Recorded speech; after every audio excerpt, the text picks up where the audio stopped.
Fireball ID, Fireball ID, the song is open.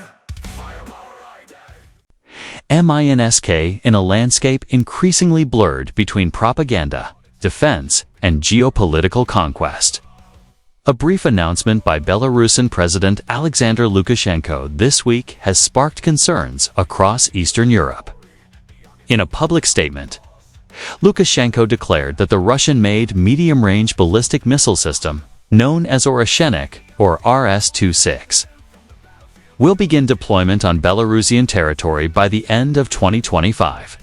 Speaking to the media in Minsk, Lukashenko said the agreement was the result of his meeting with Russian President Vladimir Putin in Volgograd. We agreed with our elder brother, Vladimir Vladimirovich Putin, that the first Oreshnik positions will be placed in Belarus, Lukashenko stated, with a tone of pride that also hinted at strategic dependence. You've all seen how Oreshnik performs?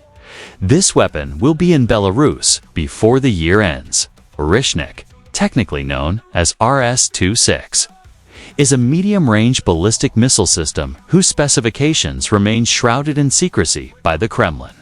Some military analysts refer to it as the ghost of the INF Treaty, the nuclear agreement that once formed the backbone of European security, now shattered according to Russian military sources. The system is designed to have a range below the 5,500-kilometer threshold, the limit previously set by the Intermediate Range Nuclear Forces INF Treaty between the United States and the Soviet Union. However, whether the RS-26 truly falls below that threshold remains uncertain.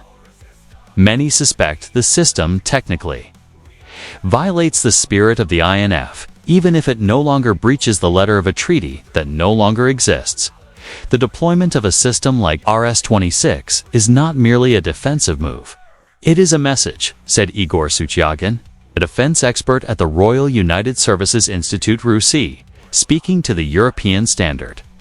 A message that Russia is no longer playing by the old rules. They're writing new ones, and Belarus is page one. The relationship between Lukashenko and Putin has gone through a complex evolution from cold rivalry and political pragmatism to authoritarian symbiosis. However, since the massive protests that shook Belarus in 2020 and the West's refusal to recognize Lukashenko's re-election, the Belarusian president has leaned increasingly toward the Kremlin. Belarus has become more than just an ally. It has become an extension of Moscow's strategic will.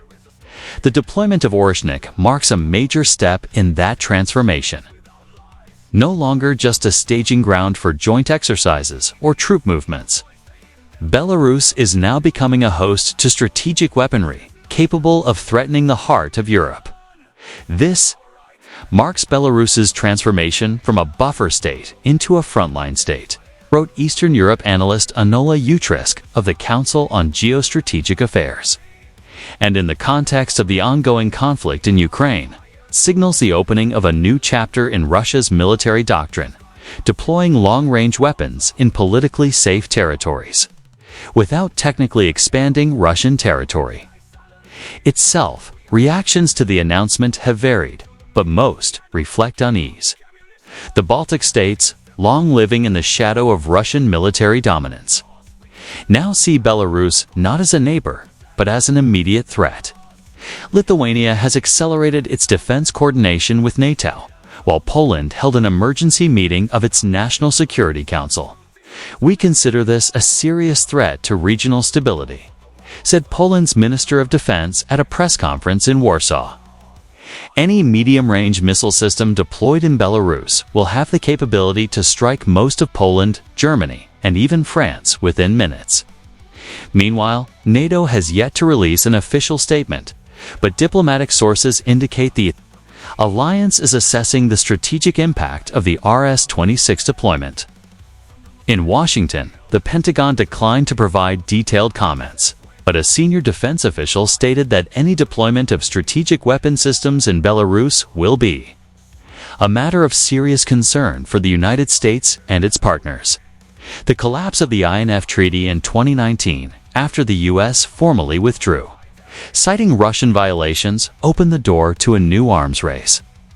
Systems like RS-26, which would previously have been classified as violations, are now free to be developed and deployed. But the implications go beyond the military. It also underscores the ineffectiveness of international arms control in a fragmented multipolar world. No multilateral treaty currently regulates systems like Oreshnik. Even the Treaty on the Prohibition of Nuclear Weapons (TPNW) has no legal grip on major powers such as Russia, the United States, or China. For Russia, this isn't just about missiles. It's about doctrine, projecting power, reinforcing influence, and creating a gray zone between peace and war. A tactic already used in Ukraine, Georgia, and now extending to Belarus. With Belarus now integrated into Russia's strategic weapons architecture, a fundamental question arises. Is Europe sliding toward a new decade of geopolitical polarization reminiscent of the Cold War era? Diplomats, scholars, and defense analysts are redrawing their risk maps, with new epicenters of tension emerging around Minsk, not just on Ukraine's borders. Meanwhile, amid increasingly harsh rhetoric, Lukashenko is playing his favorite role, the strongman mediator before his people. Though most of the strings of power now rest in the Kremlin's hands, we do not seek conflict, Lukashenko said in a nationally televised speech. But the world must know that Belarus and Russia stand together with power that cannot be underestimated. To many in the West, the statement sounded less like a warning and more like a veiled ultimatum. The deployment of Oreshnik in Belarus is not just about weapons. It is a symbol of the transformation of the global diplomatic landscape, where hard power returns to center stage, and smaller states become pawns in a much larger game. In a world where international agreements are increasingly irrelevant, and military strength is the primary language of negotiation, we are witnessing a return to an old lexicon, one of missiles, dominance, and deterrence.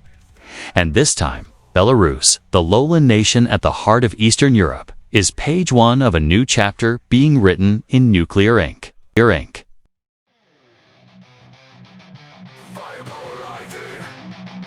Firepower ID, the song is open. Firepower ID, the sky is dark, the bullets are talking. Strategy is formed on a burning table. We monitor, we jump into the world that is constantly in turmoil. In turmoil.